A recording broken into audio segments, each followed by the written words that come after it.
7. Are you quite all right? Take a second, please. I understand that sometimes the city can become a bit much. Just breathe. I assure you, my little shop is quite detached from all the worries and strife that lie outside of that door. If you'll permit me, why don't I take you somewhere calmer?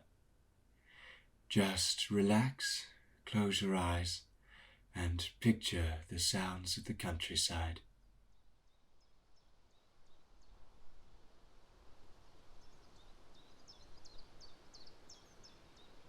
It's summer, and you're standing in the grounds of a grand manor house. Item Moat.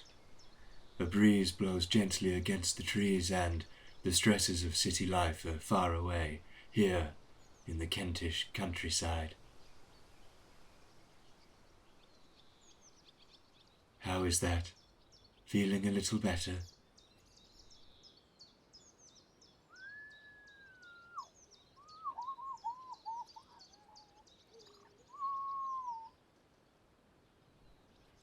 Oh dear. I do apologize. I forget that even in a place as idyllic as this, there are still skeletons in the closet. Or, I suppose, even behind the walls. You see, that woman, the one screaming, I don't believe she's alive anymore. Are you familiar with Guy Fawkes?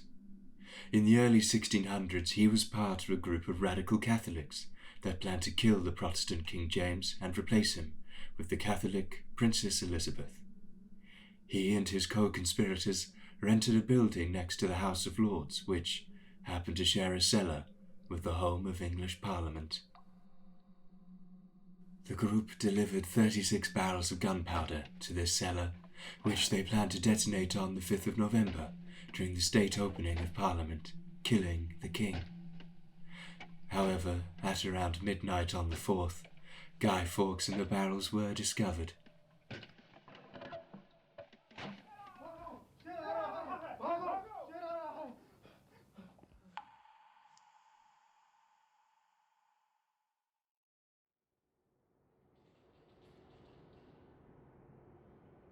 Torture and executions involving being hung, drawn, and quartered followed, with King James quite profoundly stating his right to the throne.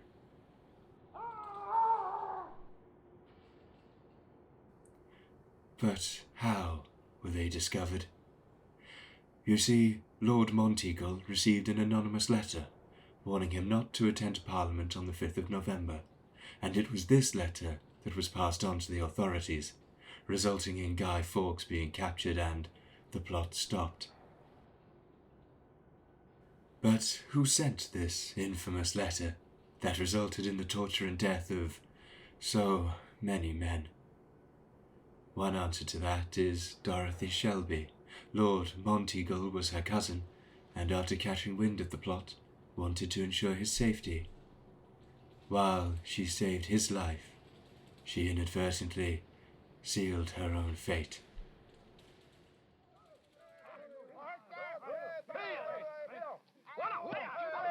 After the plot was discovered and thwarted, surviving supporters of the plot looked for someone to blame and so settled on Dorothy. They came to Item Moat and captured her, walled her up alive in a small room and left her there to slowly starve to death.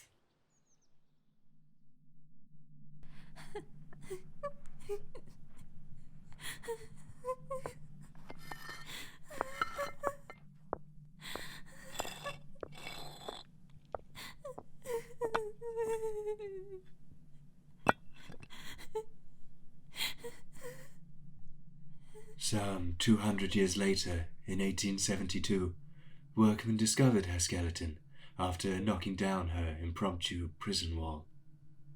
Supposedly, it was sat in a chair in the center of the empty room, unmoved for centuries,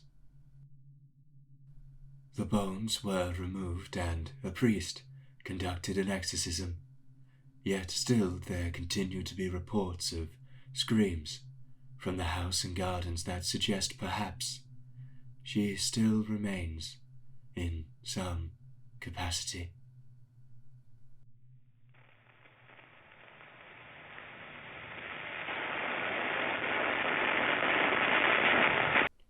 Of course, this is only one version of the tale, and it does struggle to keep consistent with history.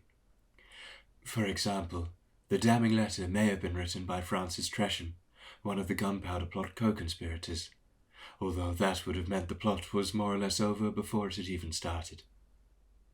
Perhaps Lord Monteagle even wrote it himself, in order to gain further standing with the king. As for Dorothy, official reports say she died in 1641, a good while after the plot, and I doubt she survived behind the wall for all of that time.